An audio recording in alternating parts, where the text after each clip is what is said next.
করছি মহান রব্বুল আলামিনের দরবারে, সাথে সাথে লাখ কোটি দরুদ সালাম জানাই আকা মাওলা তাজদারে মদিনা সরকার মুস্তাফা খাতমুল আম্বিয়া ইমামুল আম্বিয়া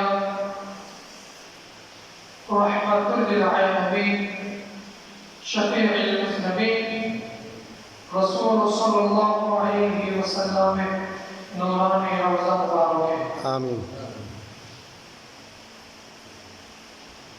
উপস্থিত হযরত ওয়াইস করণী বাইতুল আহম জামিয়া মসজিদে সম্মানিত মুসল্লিন کرام, পর্দাশীল মা ও রাহমান রাহিমাহুল্লাহ, প্রত্যেককে সর্বপ্রথম সালাম গ্রহণ করুন। আসসালামু আলাইকুম ওয়া রাহমাতুল্লাহি ওয়া বারাকাতুহু। ওয়া আলাইকুম আসসালাম ওয়া রাহমাতুল্লাহি। আজকের খুতবার বিষয়বস্তু হলো কুরবানের ইতিহাস, কুরবানের ফাজাইল, মর্যাদা, কুরবানের মাসালা মাসাইল প্রসঙ্গে জরুরি গুরুত্বপূর্ণ কিছু কথা আপনাদের সামনে বলা, সকলকে ধৈর্য সহকারে শ্রবণ করার মতন আল্লাহ তাআলা ধৈর্য এবং প্রত্যেককে তৌফিক দান করুন। প্রত্যেককে বলুন আমিন। আপনারা সকলেই অবগত রয়েছেন, আমরা বিগত গত জুমায় আলোচনা করেছিলাম জিলহজ মাসের প্রথম 10টি আমল প্রসঙ্গে, গুরুত্ব প্রসঙ্গে, ফজিলত মর্যাদা প্রসঙ্গে বলেছিলাম। 9টি রোজার কথা বলেছেন। কয়টি রোজা? আওয়াজ দেন, কয়টি রোজা? 9টি রোজা। বিশেষত ইয়াউমুল আরাফা রোজার কথা খুব গুরুত্ব সহকারে আপনাদের সামনে বলেছিলাম في أيام معدودات اذكروا الله في أيام معدودات, জিকিরের কথা বলেছিলাম, আইয়ামুত তাশরীকের কথা বলেছিলাম। আল্লাহু আকবার আল্লাহু আকবার লা ইলাহা ইল্লাল্লাহ আল্লাহু আকবার আল্লাহু আকবার ওয়া লিল্লাহিল হামদ। এবং রাসূলুল্লাহ সাল্লাল্লাহু আলাইহি ওয়াসাল্লামের হাদিসে পাক থেকে বর্তমান জিলহজ মাসের যে প্রথম জুমা আমরা আদায় করার জন্য মসজিদের মধ্যে উপস্থিত হয়েছি, এই 10 দিনের মধ্যে কোন মানুষের রোগ চোট ইত্যাদি 10 দিনের পূর্বে চাঁদ দেখা যাওয়ার আগে কেটে ফেলার কথা আমরা বলেছিলাম, ঠিক না? জানি না কে কে আপনারা রোজা রেখেছেন, তবে এই রোজার মর্যাদা, এই রোজার বরকত অনেক অনেক ফজিলত এই রোজার মধ্যে। আপনি যদি জিলহজ মাসের এই 9টি রোজা পালন করেন মহব্বতের সাথে, ঈমানের সাথে, আল্লাহ তাআলা দয়া করে হয়তোবা আগামী বছর আপনাকে আবারও এই জিলহজ মাস পর্যন্ত আল্লাহ তাআলা আপনাকে আশার মতো হায়াতের তৈয়বা দান করবেন। সুবহানাল্লাহ সুবহানাল্লাহ। আমরা ইবাদতের প্রসঙ্গে প্রথমে বলি, ইবাদত 3 প্রকার। ইবাদত কয় প্রকার? 3 প্রকার। ইবাদতে বদনি, ইবাদতে মালি, ইবাদতে মুস্তারিকা, ইবাদতে মুস্তারিকা। 3 প্রকার ইবাদত আমরা করি। আমি আপনাদের সামনে আজকে খুতবার প্রথম প্রসঙ্গ বলেছিলাম 3টা। কুরবানের ইতিহাস 1 নম্বরে কি বলেছিলাম? কুরবানের ইতিহাস, কুরবানের ফাজাইল মানে কুরবানের মর্যাদা, জিলহজ মাসের মর্যাদা। 3 নম্বরে বলেছিলাম কুরবানি মাসালা মাসাইল। যেহেতু এটি চন্দ্র মাসের আখিরতম মাস, অর্থাৎ আরবি মাসের এই মাসটি শেষ মাস। এই মাসটি কি মাস? শেষ মাস। এই মাসের গুরুত্ব, এই মাসের মর্যাদা আল্লাহ এবং রাসূল সাল্লাল্লাহু আলাইহি ওয়াসাল্লাম অনেক ব্যাপক হারে পবিত্র হাদিসে পাকের মধ্যে বর্ণনা করেছেন। আমি আপনাদের সামনে যে আয়াতগুলো তেলাওয়াত করেছিলাম, বিসমিল্লাহির রহমানির রহিম, ওয়াজকুরুল্লাহা ফি আইয়ামিন মা'দুদাত, হযরত ইবনে আব্বাস রাদিয়াল্লাহু তাআলা তিনি বলেন আইয়ামিন মা'দুদাত মানে জিলহজ মাসের প্রথম 10 দিনকে বোঝানো হয়েছে।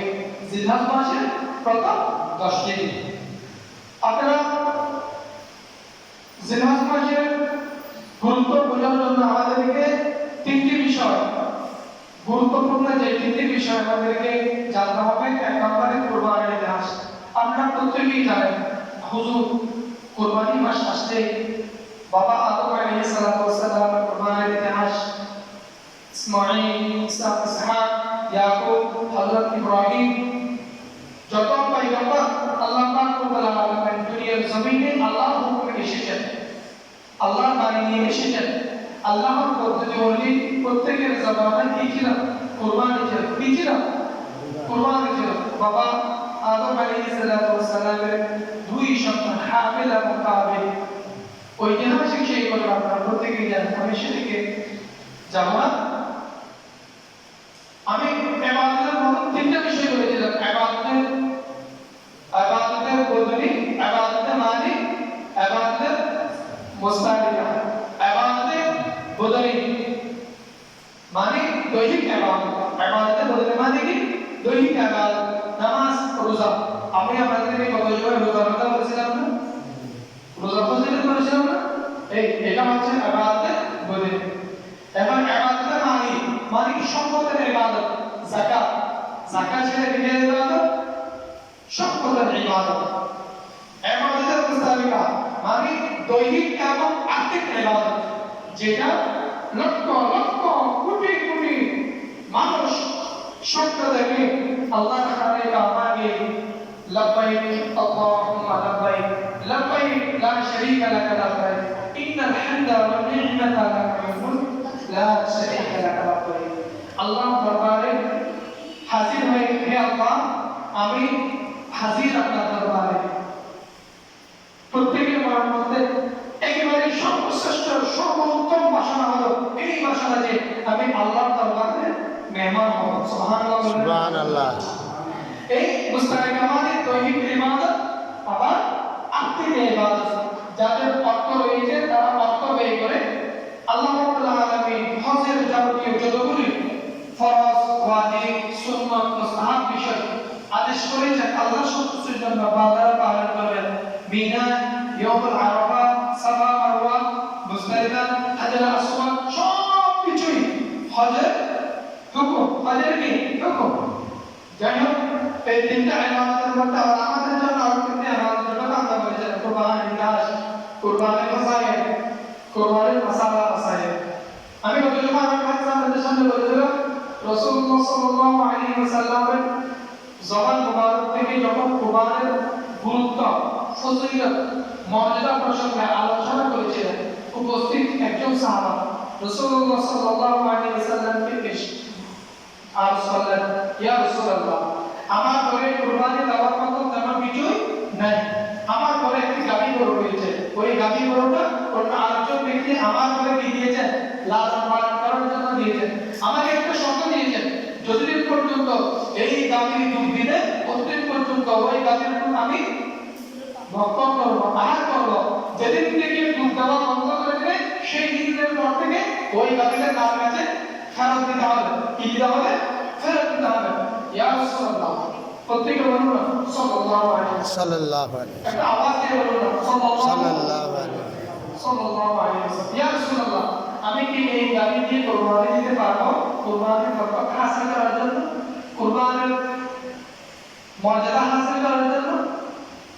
রাসূলুল্লাহ সাল্লাল্লাহু আলাইহি ওয়াসাল্লাম আরজ করলেন, না, এই পশু দিয়ে তুমি কুরবানি দিতে পারবে না। ইয়া রাসূলুল্লাহ, কুরবানির এত বেশি সওয়াব, এত বেশি নেকি, এত বেশি মর্যাদা, আমি এই কুরবানির সওয়াব, কুরবানির মর্যাদা, আমি কুরবানির নেকি কিভাবে অর্জন করব? তখন রাসূলুল্লাহ সাল্লাল্লাহু আলাইহি ওয়াসাল্লাম শিখিয়ে দিয়েছিলেন যে জিলহজ মাসের প্রথম তারিখের পূর্বে তুমি তোমার গায়ে যে লোকগুলো অবশিষ্ট ওগুলো তুমি ফেলে দিবে। 10 দিন পর্যন্ত নখ ইত্যাদি তুমি কাটবে না, এবং 9 দিন পর্যন্ত তুমি রোজা ছাড়বে না। 10ম দিন মানুষ যখন পশু বলের মধ্যে ছুরি চালাবে, কি চালাবে? আল্লাহর সন্তুষ্টির জন্য ছুরি প্রয়োগ করবে, আল্লাহর জন্য তাকবীর করবে, আল্লাহর জন্য নামাজ করবে, তখন তুমি ওই 10ম দিন তোমার নখগুলোর উপর কি চালাবে? নখগুলো ছুরি চালাবে। তুমি কুরবানির সওয়াব, কুরবানির বরকত, কুরবান হচ্ছে আমার অজামাবে উচ্চ আওয়াজ